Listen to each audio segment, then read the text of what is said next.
है आप सभी का आपके इस प्यारे से खूबसूरत यूट्यूब प्लेटफॉर्म टारगेट विद आंसू पर। तो प्यारे साथियों, आज का टॉपिक जो है वो फ्यूचर परफेक्ट कंटिन्यूअस टेंस का रहने वाला है। जैसा कि आपको थंबनेल में पहले से दिखाई दे रहा होगा कि आज का topic future perfect continuous tense पर रहने वाला है। तो कैसे हैं प्यारे साथियों, एक बार इस कमेंट के माध्यम से ज़रूर बताइए कि हमारी पढ़ाई कैसी चल रही है और हम किस स्तर पर अपनी पढ़ाई को कर रहे हैं। तो अगर आप लोग अभी तक इस यूट्यूब चैनल टारगेट विद आंसू को सब्सक्राइब नहीं किए हैं तो आज ही जाकर सबसे पहले आप चैनल को सब्सक्राइब कीजिए, वीडियो को लाइक कीजिए और अपने सभी सगे संबंधियों के साथ वीडियो को जरूर शेयर कीजिए और उन्हें भी टेंस का भरपूर आनंद उठाने का मौका दीजिए, लाभ उठाने का जो है मौका दीजिए। तो आज का topic future perfect continuous tense, जो कि टेंस की आज लास्ट क्लास है। इससे पहले हम जो है 12 वीडियो टेंस पर बना चुके हैं, या 13 नंबर की वीडियो है, यानी 12 टेंस और एक टेंस की बेसिक चीज़ों पर संबंधित 13 वीडियो हम जो है इससे रिलेटेड बनाए हैं। और एक use of is am are, use of was were और हैज़ हैव हैड, यानी 16 वीडियो आप लोगों के बीच में टेंस से संबंधित लेकर आया हूँ और प्रयोग से। अब इसके बाद हम इम्परेटिव सेंटेंस, एक्सक्लेमेटरी और ऑब्जेक्टिव सेंटेंस के बाद वाइस यानी वाच की तरफ चलते हैं, एक्टिव वॉइस और पैसिव वॉइस। तो मेरे साथ बने रहने के लिए आप चैनल को सब्सक्राइब कीजिए और घंटी वाले बटन को दबा दीजिए ताकि आने वाली वीडियो आपके पास सबसे पहले पहुंचे। तो चलते हैं टॉपिक की ओर। तो टॉपिक है हमारा फ्यूचर परफेक्ट कंटिन्यूअस टेंस। तो इसकी सबसे पहले बात आती है पहचान क्या होती है। तो इसकी पहचान है कि जब किसी वाक्य के अंत में रहा होगा, रही होगी, रहे होंगे, रहा होगा आदि शब्द आते हैं तथा से के साथ समय भी दिया होता है, तो वहाँ पर फ्यूचर परफेक्ट कंटिन्यूअस टेंस होता है। देखिए, अगर ये इतनी चीज़ों को हटा लिया जाए ये वाली, तो क्या दिया है इसमें कि जब वाक्य के अंत में रहा होगा, रही होगी, रहे होंगे आदि शब्द आते हैं, तो वहाँ पर क्या होता था, पहले फ्यूचर कंटिन्यूअस टेंस होता था जब रहा होगा, रही होगी, रहे होंगे होता। लेकिन यहाँ पर क्या है, जब वाक्य के अंत में रहा होगा, रही होगी, रहे होंगे, इतना तो होगा ही, उसके साथ जो है से के साथ समय का भी बोध दिया होगा।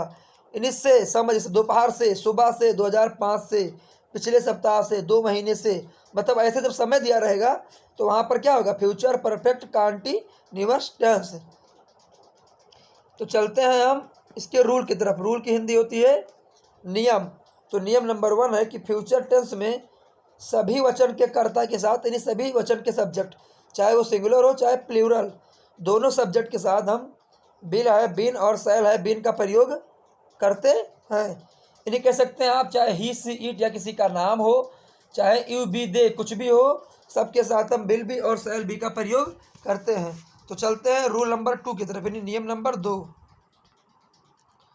तो नियम नंबर 2 है कि आई और बी के साथ सेल है, बीन का प्रयोग करते हैं। जैसा कि आपको हम फ्यूचर के सभी टेंसों में बता चुके हैं कि आई और बी के साथ हमेशा सेल ही आता है। बाकी आप लगा सकते हैं बिल भी, आपका वक्त गलत नहीं माना जाएगा, लेकिन आप जो है देखा जाए तो प्राथमिकता तो सेल ही लगाना चाहिए। इसके बाद रूल नंबर 3 है, इसमें क्रिया की आईएनजी फॉर्म लगाते हैं। तो देखिए, फ्यूचर कंटिन्यूअस टेंस में भी आईएनजी फॉर्म लगती है और फ्यूचर परफेक्ट कंटिन्यूअस टेंस में भी आईएनजी फॉर्म ही लगती है, ध्यान रखिएगा।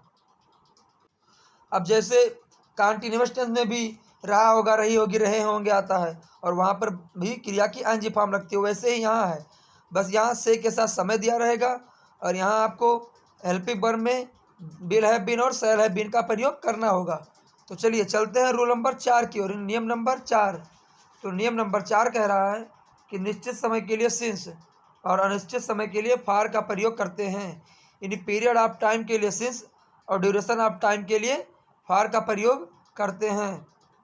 अब चलते हैं इसके पैटर्न की तरफ कि इसका वाक्य पैटर्न या सब्जेक्ट पैटर्न कैसे रहेगा, मतलब सेंटेंस पैटर्न कि किसके अनुसार हम कौन से पहले सब्जेक्ट लिखेंगे या पहले वर्ब, कौन सी वर्ब, हेल्पिंग वर्ब की मेन वर्ब, कैसे ऑब्जेक्ट लिखेंगे, कैसे वर्ब की एनजी फॉर्म, यानी आप कह सकते हैं फार्मूला। तो चलिए सबसे पहले क्या है, आपको सब्जेक्ट लिखना है, उसके बाद बिल है, बीन या फिर सेल है, बीन एक ही लिखना है। उसके बाद क्रिया की आईएनजी फॉर्म यानी वर्ब की जो है आईएनजी फॉर्म लगाना है। उसके बाद ऑब्जेक्ट, और ऑब्जेक्ट के बाद आपको अगर समय निश्चित है तो सिंस और अनिश्चित समय है तो फार का प्रयोग करना है। उसके बाद जो टाइम दिया रहेगा आपको उस टाइम को लिखना है। तो चलिए चलते हैं कुछ एग्जाम्पल की ओर, ताकि एग्जाम्पल के माध्यम से और आसानी से आपके डाउट क्लियर हो जाएंगे। तो एग्जाम्पल में पहला है, वह 2 घंटे से मैच खेल रहे होंगे। यानी पहला एग्जाम्पल हमारा कह रहा है कि वह 2 घंटे से मैच खेल रहे होंगे। तो दे, वह क्या होता है, दे के साथ बिल है बीन, प्ले मिस खेलना, तो एनजी फॉर्म प्लेइंग। अब 2 घंटे से, 2 घंटा निश्चित नहीं है, तो फॉर 2 आवर्स, यानी दे बिल है बीन प्लेइंग फॉर 2 आवर्स। अगला वाक्य, हम 3 साल से इस कॉलेज में पढ़ रहे होंगे, हम 3 साल से इस कॉलेज में पढ़ रहे होंगे। तो हम की इंग्लिश बी के साथ सैल है बीन, स्टडी में पढ़ना, तो NG form studying, in this college मतलब इस स्कूल में, फॉर 3 ईयर्स, यानी 3 साल से। तो हम 3 साल से इस कॉलेज में पढ़ रहे होंगे। He shall have been studying in his school, in this school for 3 years. अगला एग्जाम्पल, हम उसका इंतज़ार सुबह से कर रहे होंगे, हम उसका इंतज़ार सुबह से कर रहे होंगे। तो he shall have been wait means इंतज़ार करना, तो NG form waiting, for him उसका, सिंस मॉर्निंग यानी सुबह से, तो हम सुबह से उसका इंतज़ार कर रहे होंगे। तो he shall have been waiting for him since morning. चलते हैं अगले वाक्य की ओर। अगला हमारा वाक्य निगेटिव सेंटेंस, जिसकी हिंदी होती है नकारात्मक वाक्य। तो चलते हैं इसकी तरफ। इसमें है, जिन वाक्यों के बीच में नहीं शब्द आ जाते हैं तो उनका अंग्रेजी में अनुवाद करते समय बिल और सैल के बाद नॉट लगा देते हैं, उसके बाद है बीन का प्रयोग करते हैं, तत्पश्चात पुराना नियम लगाते हैं। अब देखिए बच्चे इसमें अक्सर गलती क्या करते हैं, सब्जेक्ट लिखे, उसके बाद बिल है बीन, सैल है बीन लिखने के बाद नॉट लगाते हैं, और ऐसा करना गलत है।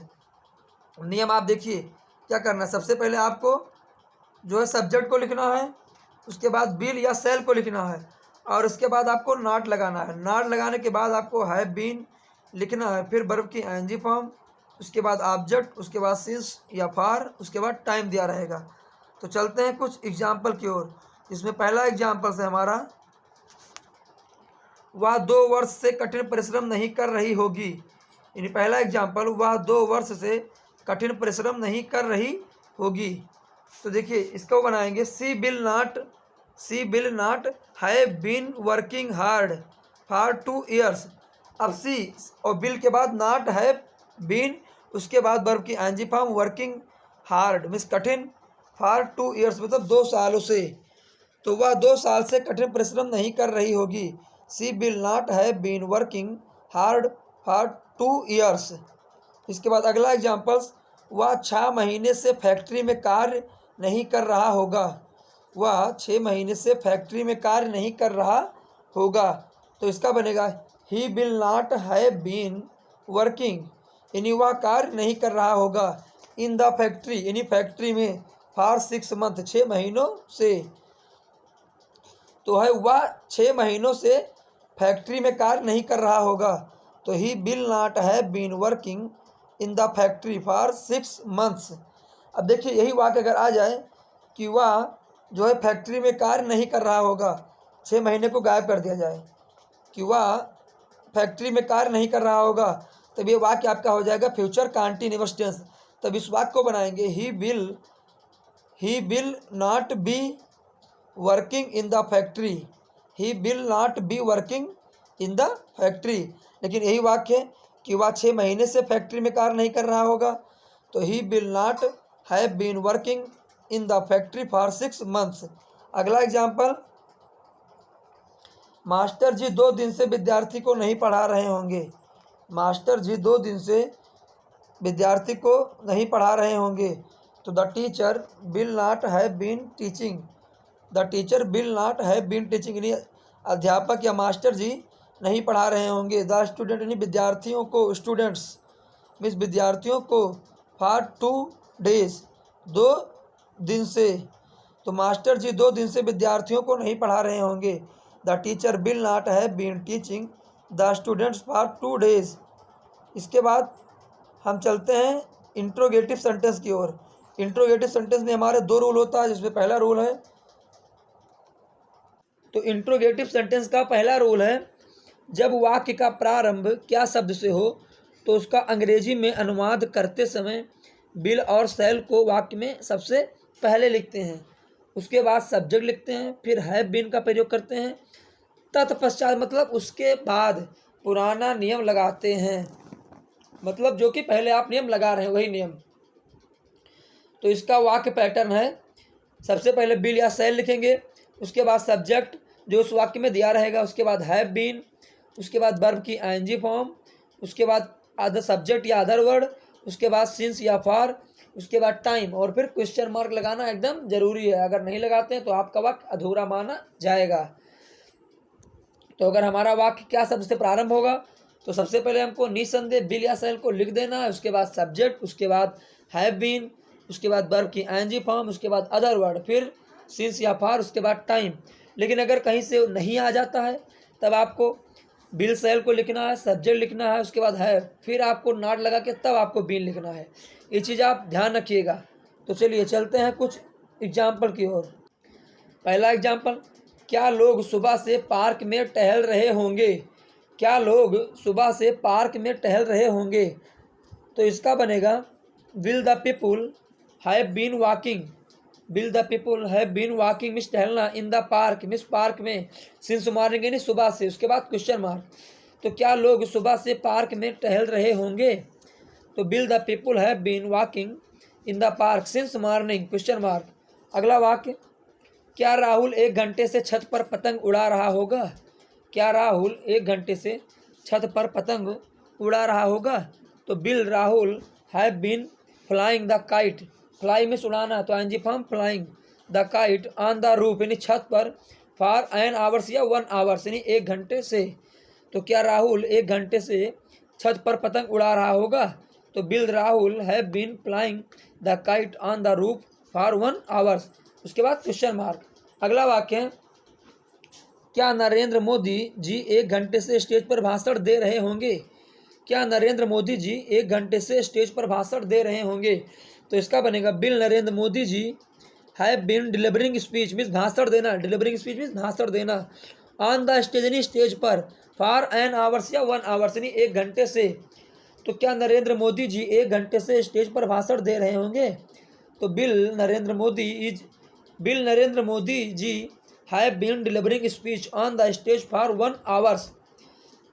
ये हमारे इंट्रोगेटिव के रहे वाक्य। इसके बाद इंट्रोगेटिव सेंटेंस में एक रूल और बचता है, उस रूल पर भी हम चर्चा करते हैं। इसके बाद ये हमारी फ्यूचर कॉन्टिन्यूअस टेंस आपकी कंप्लीट हो जाएगी, और ये टेंस भी आपका कंप्लीट हो जाएगी। टेंस की ये लास्ट क्लास है।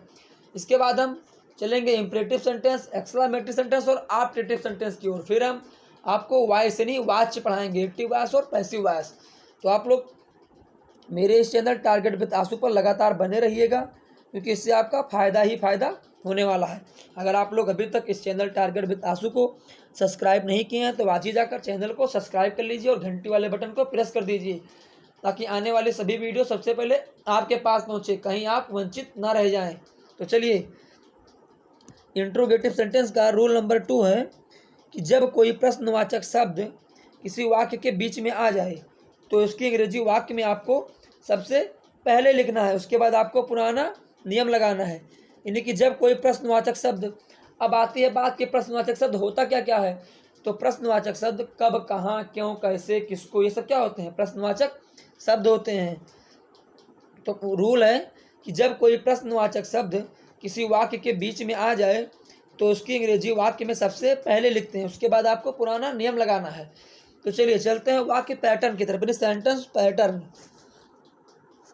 तो इसमें है, सबसे पहले क्वेश्चन वर्ड लिखेंगे, मतलब उसकी मीनिंग, उसके बाद बिल या सेल लगाएंगे, फिर आप उस वाक्य के सब्जेक्ट को लिखेंगे, फिर हैव बीन लगाएंगे, उसके बाद वर्ब की आईएनजी फॉर्म, उसके बाद अदर वर्ड, उसके बाद सिंस या फॉर, उसके बाद टाइम, और उसके बाद क्वेश्चन मार्क लगाना है।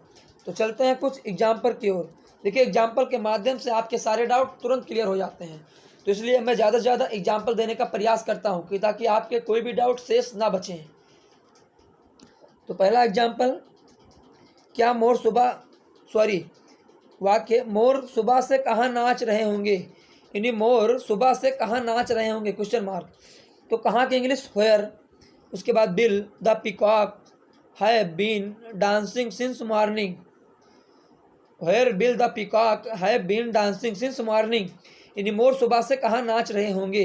तो इसका बनेगा will the peacock, sorry where will the peacock have been dancing since morning. उसके बाद क्वेश्चन मार्क। अगला वाक्य, ड्राइवर एक घंटे से बस अधिक तेज क्यों चला रहा होगा। यहाँ पर वह नहीं है, वह आप लोग काट दीजिएगा। ड्राइवर एक घंटे से बस अधिक तेज से क्यों चला रहा होगा।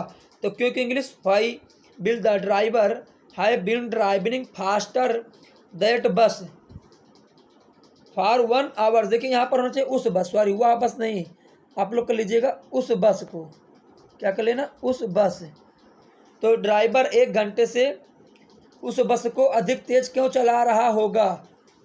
तो why will the driver have been driving faster that bus, नहीं उस बस को, फॉर 1 आवर नहीं 1 घंटे से। उसके बाद क्वेश्चन मार्क। यहाँ पर हो गया है वाह नहीं होगा, उस होगा, ठीक है, सही कर लेना आप लोग। अगला वाक्य, राहुल कई महीनों से इस कंप्यूटर पर अभ्यास कैसे कर रहा होगा। तो वाक्य, राहुल कई महीनों से इस कंप्यूटर पर अभ्यास कैसे कर रहा होगा। तो इसका बनेगा कैसे की English, how will Rahul have been practising on this computer, नहीं इस कंप्यूटर पर, फॉर मैनी मंथ्स नहीं कई महीनों से। तो राहुल कई महीनों से इस कंप्यूटर पर अभ्यास कैसे कर रहा होगा। तो how will Rahul have been practising on this computer for many months. उसके बाद क्वेश्चन मार्क। तो यहाँ पर आपकी टेंस जो है समाप्त होती है। अब इसके बाद हम कुछ जो है सेंटेंस के प्रकार रह गए उन पर चर्चा करेंगे, और फिर उसके बाद धीरे धीरे हम वॉइस यानी वाच की तरफ चलते हैं। वाच किसे कहते हैं, वाच के प्रकार क्या होते हैं, नहीं एक्टिव वॉइस और पैसिव वॉइस, इस पर चर्चा करेंगे। तो उम्मीद है ये सारी वीडियो आप लोगों के समझ में अच्छे से आई होगी। मिलते हैं अगले वीडियो में कुछ नया लेकर, तब तक के लिए आप स्वस्थ रहें, व्यस्त रहें और अपने लक्ष्य की प्राप्ति के लिए अग्रसर रहें। धन्यवाद। आपका दिन शुभ हो। मेरी वीडियो लास्ट तक देखने के लिए आप सभी का बहुत बहुत धन्यवाद।